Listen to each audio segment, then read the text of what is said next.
Hello, my name is Kathy Crothers, and today we're going to talk about a program called Kids Have Stress Too.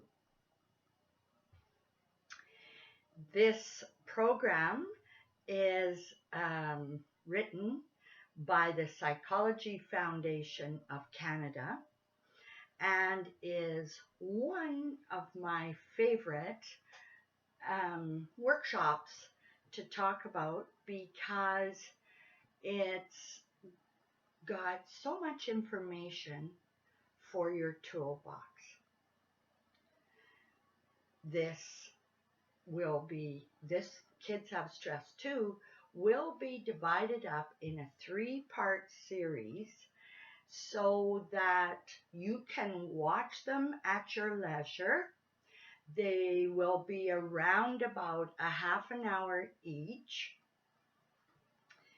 And what I'm going to do is I'm going to give you information about some videos that are just wonderful to watch. There's one of them is called Just Breathe, and it's my very favorite. So when I'm incorporating those videos in the our talk together, I will say video number 1 or video number 2, 3. All the resources from this little workshop will be on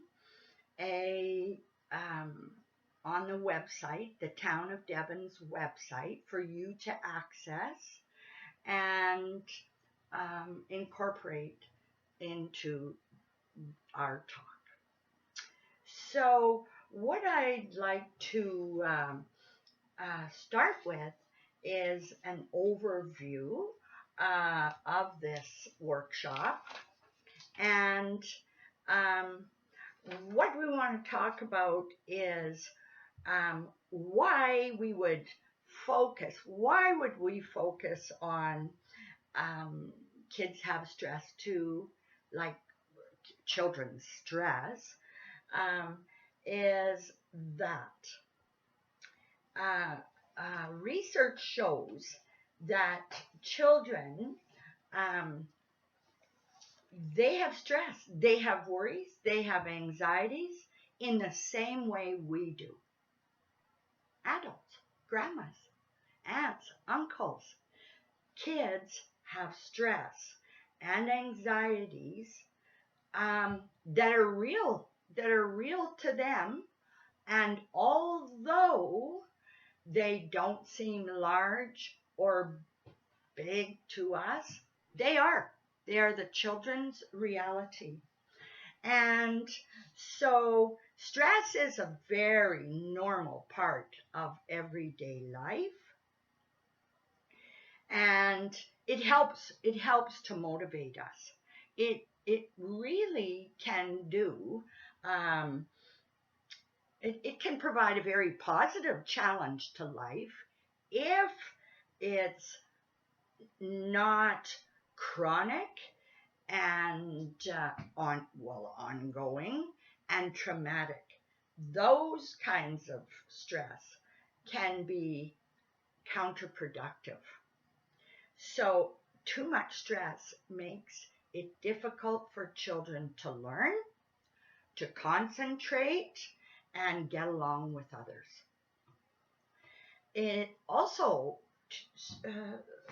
toxic stress, too much stress, has an impact on children's health, as does it to adults.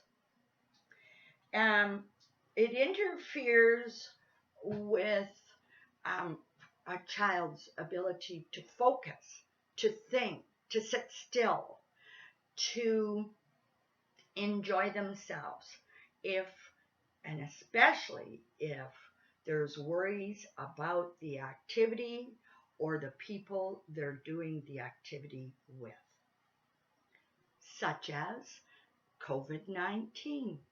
My grandsons call it the sickness.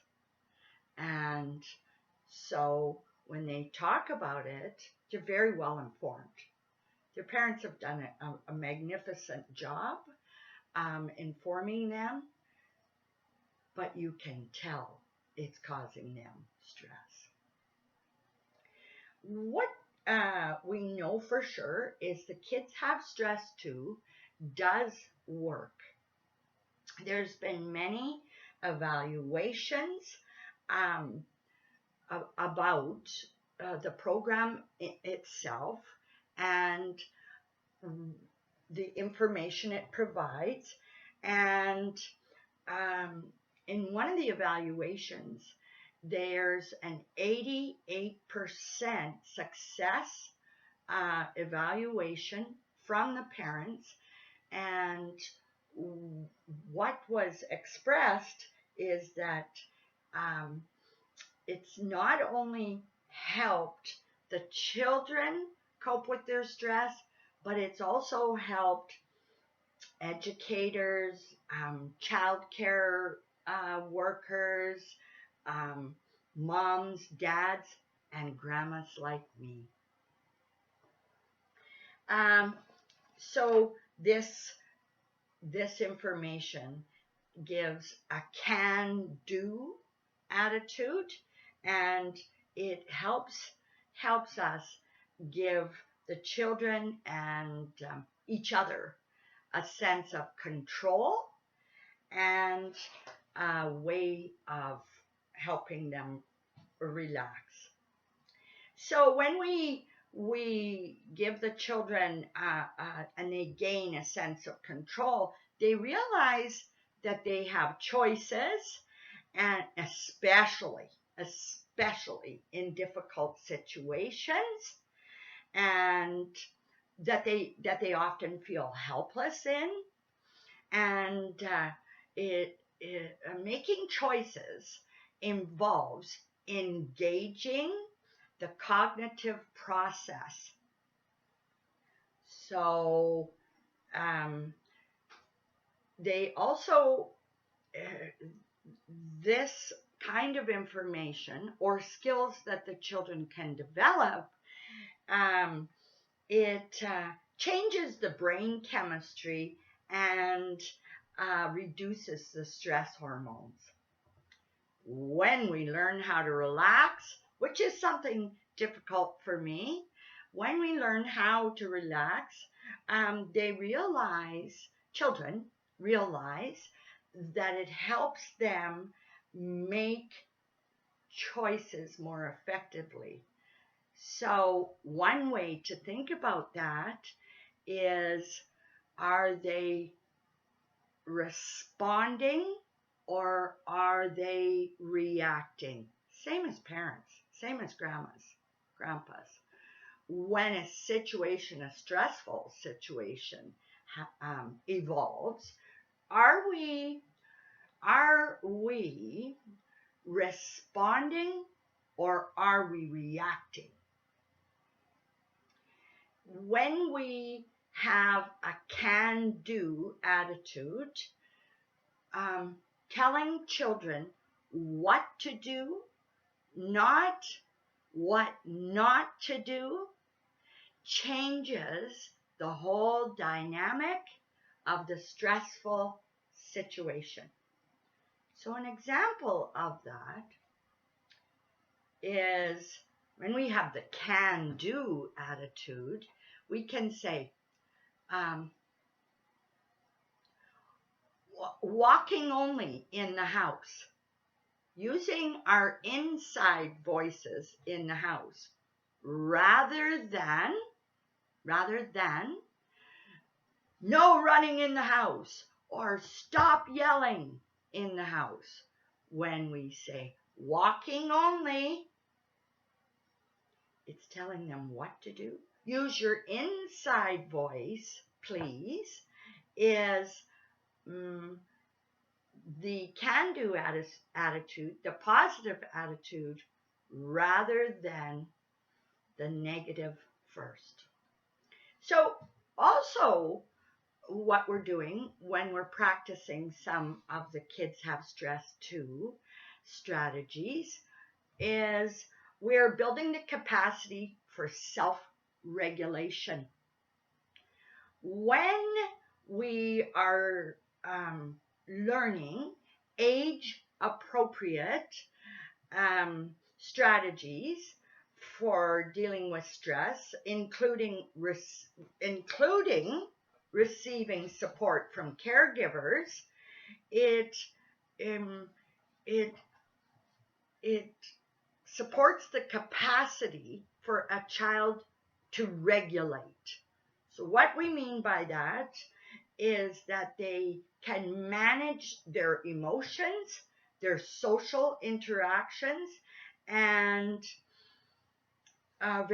it promotes a positive way of responding to people and situations.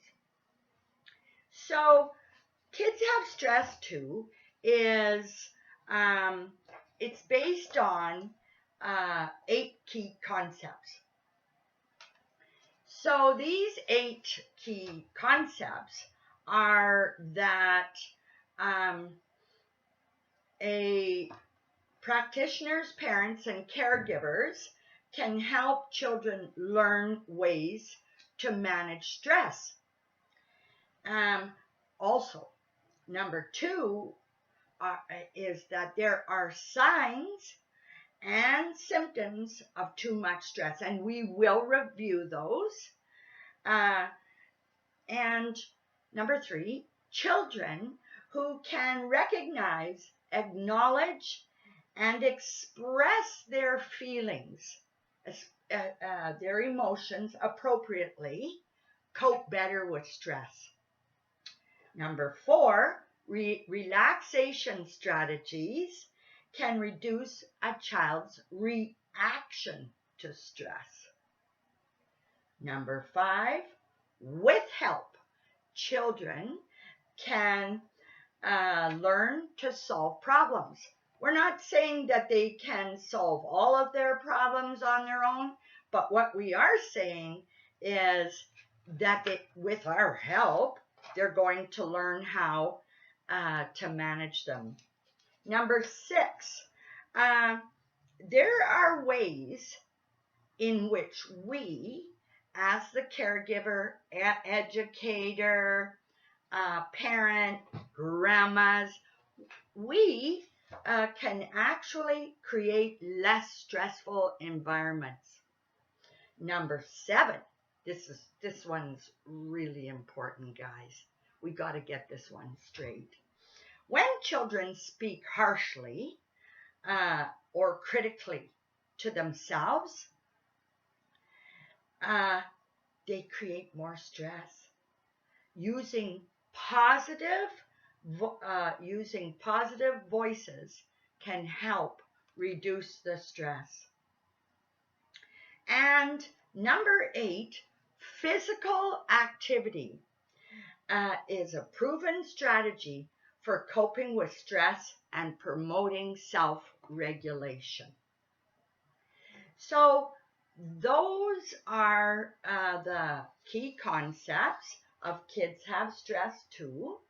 And so we'll be working on and developing those as we move throughout this 3-part ideas, tips, and strategies, and Kids Have Stress Too. So what I want to talk about now is, what is stress? What is stress?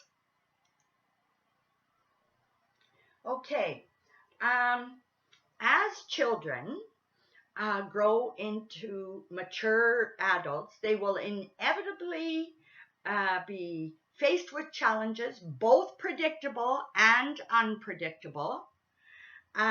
These challenges will provide children to have the opportunity to learn how to effectively manage stress, regulate emotions, and develop the social, behavioral, and cognitive coping resources needed to overcome obstacles.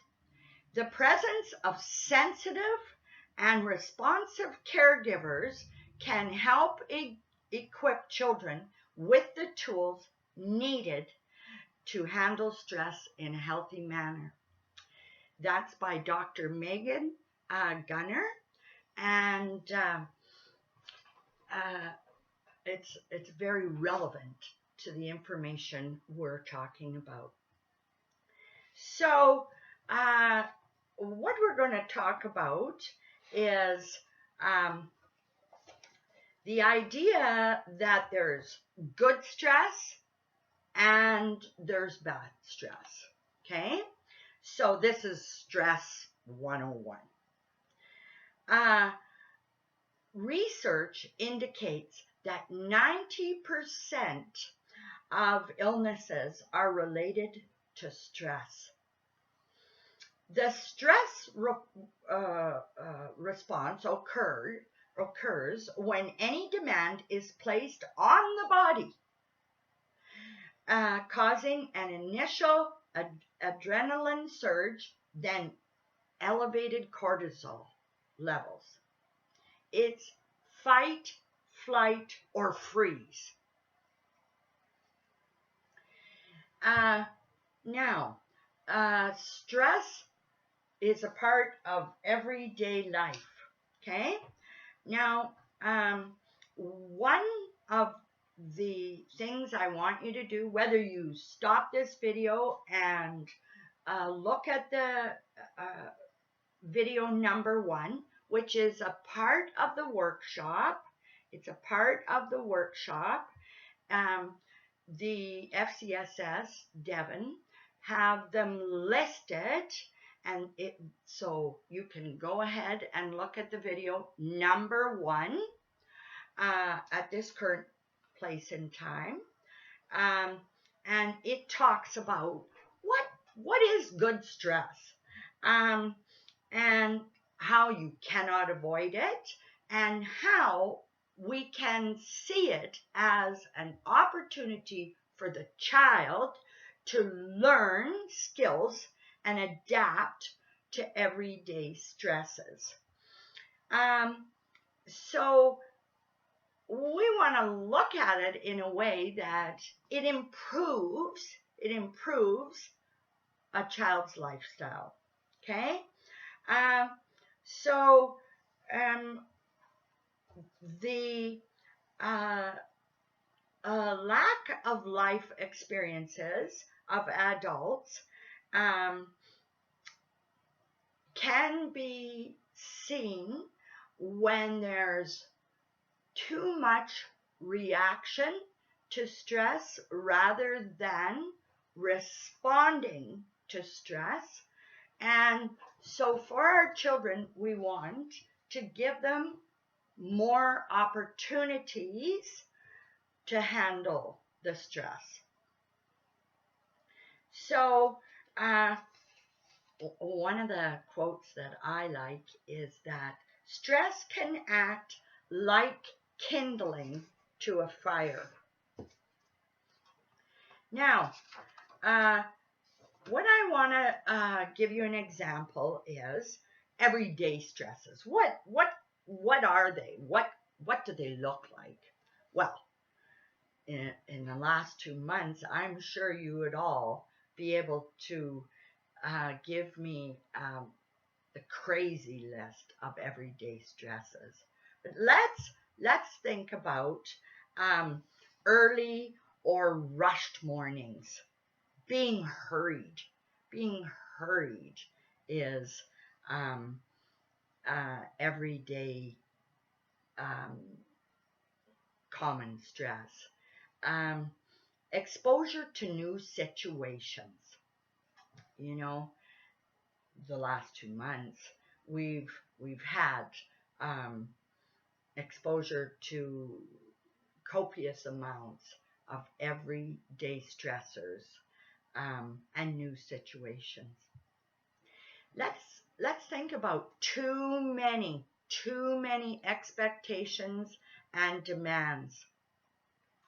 And we also have to add in the age appropriate expectations.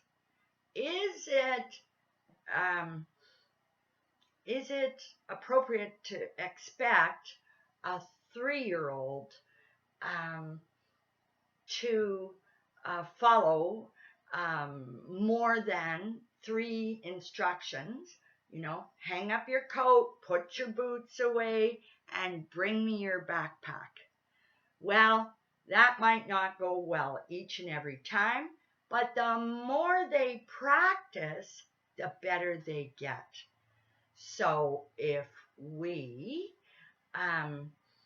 are kind and sensitive with our expectations, that process will go better and be less stressful. So here's one that's an everyday stress that's about to get real. So with children being with parents at home in their cocoon, in their bubble, safe and sound, we're going to have to talk about separation from parents. And grandmas, aunts and uncles, caregivers, educators, day home workers will see a lot of stress when the children get back to the new normal. Difficulties with peers and friends. Who hasn't had that stress? Who hasn't experienced stress from fighting with your friends or your cousins? Fights and disagreements with siblings. Oh boy, I bet you guys are fed up with that out there. Has to have brought on a whole new dynamic. And it's good to hear that some families are really seeing positive relationships with their kids in this period of time. Transitioning from one activity to another, or transitioning from the day home or the daycare to the home. Let's talk about transitioning from the backyard, have to come in, eat dinner, have lunch, have a bath. Transitioning in a child's world can seem like stepping into a hurricane or experiencing a thunderstorm, when in reality it's a part of the everyday process. Let's talk about new beginnings of our new normal. So maybe kindergarten is coming along. Maybe we're going to experience a new day home, a new daycare. If in this past COVID, theirs has closed down. These are stresses. And the last one that they mention here is frequent change of caregivers. I think one they don't have on here is change from their teachers. We have to remember that their preschool, kindergarten, day home providers, they didn't have a proper chance to say goodbye. And that's caused many children some stress. So the next thing we're going to talk about is long-term or chronic stress. So long-term stressors are unhappy and difficult experiences that can affect people for a long time, including serious, ongoing conflict between family members. So this mightn't just be mom and dad. We don't always want to put the blame on mom and dad. Excuse me. What we want to think about is there can be serious ongoing conflict between mom and grandpa, or mom and dad and grandpa. Maybe conflict between neighbors. Can be conflict between aunts or with cousins. COVID-19 can be a long-term stressor. And you've got to consider, in a little guy's life, in a little guy or girl's life, 4 and 5 months, we've been in lockdown now for too long. And in a child's life, that's even longer. I asked my 5-year-old grandson, how long have we been in lockdown? And he said, 500 days, Grandma. 500. So divorce, separation, serious illness or health condition. If mom or dad aren't feeling well, or grandma, when serious illness affects a family, it's very, very stressful for the children. Let's talk about death of a loved one. So death has serious implications for long-term or chronic stress. Frequent moves, being bullied or harassed over time, and dealing with unreal expectations and demands, either one's own or from others. Some children are hard on themselves. It's a part of their makeup. It's a part of who they are, and their emotional intelligence